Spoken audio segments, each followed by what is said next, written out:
Primero, muchas gracias a Unions y a Vicente por esta oportunidad que nos brindan, ¿no?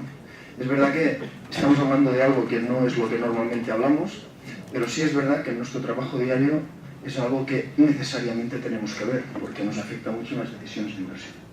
Bueno, intentaremos a ver si podemos responder a esta pregunta, ¿no? De si el riesgo de contagio ha desaparecido. Bueno, primero hay una cuestión que es clara, es decir, los países periféricos están sufriendo y mucho, ¿no?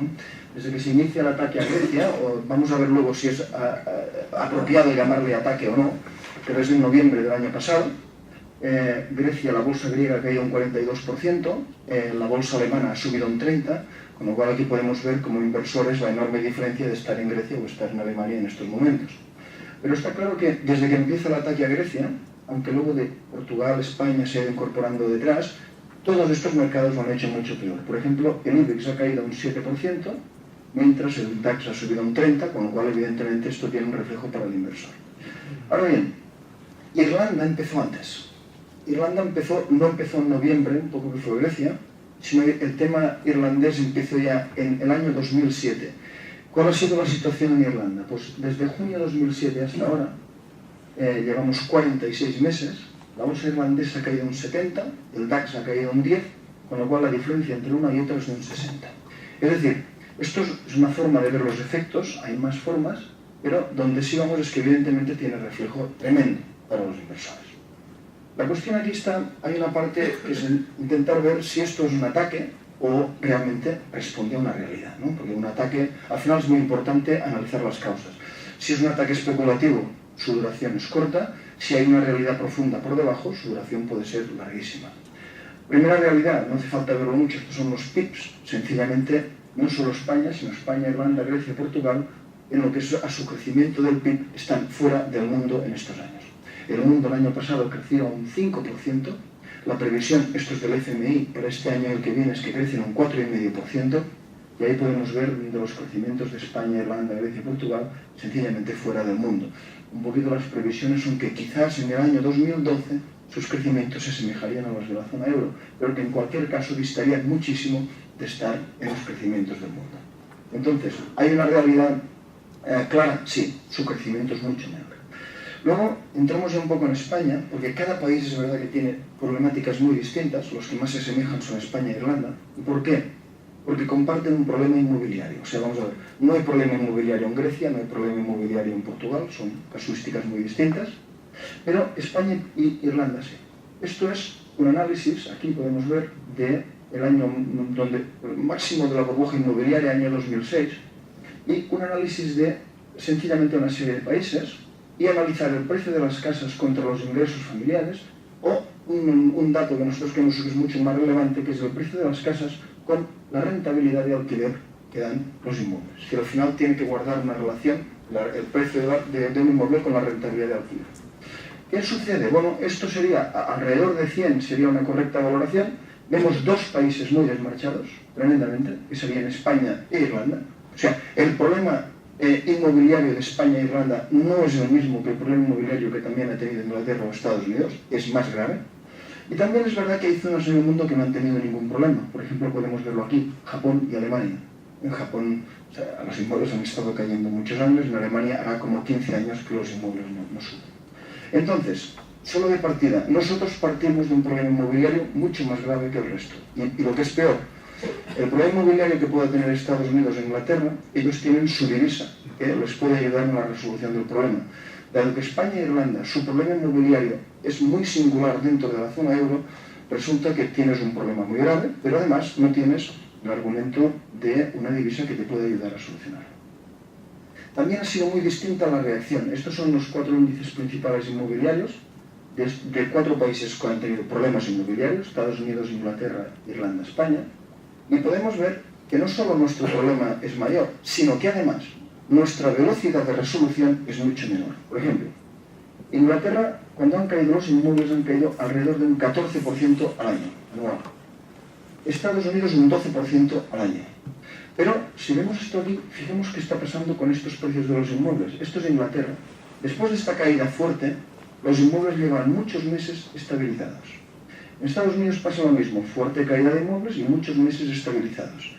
Claro, nosotros no, somos la línea azul, vamos cayendo, cayendo, cayendo, a un ritmo que de hecho no llega al 7% anual. Es decir, problema más grave y velocidad de resolución más lenta. ¿Y esto tiene importancia? Pues sí, porque por ejemplo, cuando analizamos el consumo, si alguien quiere que el consumo crezca y que el PIB crezca, hay una fortísima relación entre el consumo y el precio de los inmuebles. O sea, no es realista pensar que el consumo va a reanimarse mientras los inmuebles sigan cayendo. Esto, bueno, es un índice de IS Fotocasa de inmuebles. Teóricamente, estamos en abril, 4 años seguidos cayendo, y la verdad es que el panorama no es nada ilusionante, básicamente porque de estos 4 años podemos ver, primero, el stock enorme aquel de inmuebles que había, pues sigue habiendo un stock enorme, es como si estos 4 años hubiera devorado muy poca cosa. Y luego, en cuanto a la caída, podemos ver lo siguiente. Esto es a nivel de España, ahí ponía el precio medio de España ha caído en estos 4 años un 24%. Si lo miramos teniendo en cuenta la inflación, caída real, estaríamos alrededor de un 30%, y estamos alrededor, como decía, de un 6%, no llegamos al 7% por año. Ahora bien, hay cosas curiosas en el mercado de inmobiliario. Aquí hemos puesto el precio que da IS Fotocasa para el conjunto de España, para Madrid ciudad y para Barcelona ciudad. Y podemos ver en abril 2007 y ahora en marzo 2011 los precios. Primera cuestión que hay, cae todo. Es decir, cae el país y cae el centro, o sea, caen las ciudades. Esto cuando vemos análisis de países con una caída inmobiliaria ya muy madura, esto no es lo que pasa. Al final del proceso, las ciudades empiezan, o sea, el centro empieza a subir y en cambio la periferia sigue cayendo. De momento esto no está pasando, está cayendo todo, centro, periferia, está cayendo todo. Con lo cual es un síntoma de duración. Otro gran síntoma es este de aquí. Esto que voy a decir hace que, por ejemplo, hay mucho inversor internacional en inmuebles que literalmente dice, España lo empezaré a mirar dentro de 5 años. Y ahora vamos a ver por qué. Hay una relación importante entre, o sea, esto es un dato de la OCDE, que sencillamente cada puntito de estos es una crisis inmobiliaria en el mundo. Como han pasado tantas crisis inmobiliarias en el mundo, en tantos países, evidentemente puede hacerse un análisis. Esto de aquí es la duración de las crisis en trimestres, o sea, 15 trimestres, 30 trimestres, y se ha demostrado que hay una relación muy importante, que es que las crisis, la duración de las crisis contra el IPC, la inflación. Y esto tiene un sentido. Por ejemplo, si un mercado inmobiliario se ha excedido un 20% y el IPC, la inflación es de un 10%, a lo mejor con 2 años, estancado, el mercado ya puede corregir el exceso. Pero si se ha excedido un 20%, la inflación es de un 2%, necesita 10 años para corregir el exceso. O sea, cuanto más baja es la inflación, más. Entonces, el inversor está diciendo, bueno, ahora España lleva 4 años, 16 trimestres, con una inflación de un 2, un 3. Esto quiere decir, cuidado, que a lo mejor esto podría durar 30, 40 trimestres. O sea, con lo cual, por eso decía que la conclusión, cuando uno analiza esto, el inversor internacional dice, España, dentro de 5 años, empezaré a mirarlo. Mientras tanto, en el mundo hay un montón, o sea, quien quiere invertir en inmuebles, en el mundo hay un montón de países en una situación distinta. París está en una evolución impresionante, parecida a la de aquí hace unos años. El mercado alemán está empezando a repuntar y ya no entró en muchos países que están en una evolución tremenda, ¿no? Ahora bien, vamos al problema nuestro. Es que es muy importante que la raíz sea inmobiliaria, porque todas y cada una de las crisis inmobiliarias que ha habido tienen un denominador común. Es más, yo personalmente no conozco ni una excepción a esto. Cuando hay una burbuja inmobiliaria que quiebra, primero, hay un efecto, como decía, sobre el consumo. El consumo cae en picado, siempre. Esto, evidentemente, esto es malo, cae el PIB, tasa de paro aumenta, hay menos recaudación de IVA de sociedades, o sea, la sociedad sufre, y además una parte de esto va al Estado, a las finanzas públicas, que evidentemente se resienten de esto. Ahora, aun siendo esto tremendamente importante, la parte más importante por desconocida es la otra, es decir, el sistema bancario. Cada vez que hay una crisis inmobiliaria fuerte, el sistema bancario sufre fuertemente porque ha dado pues, un montón de créditos. Y pongo un ejemplo. Aquí se decía que en el momento en que subían los inmuebles, de una forma exagerada, se decía no se puede hacer nada. ¿Por qué? Porque como no tenemos política de tipos de interés, ya sabemos que si tuviéramos unos tipos de interés subiríamos los tipos para frenarlo. Pero como era la zona euro no ha tenido un problema inmobiliario ni de lejos, resulta que los tipos eran bajos, con lo cual aquí la burbuja seguía.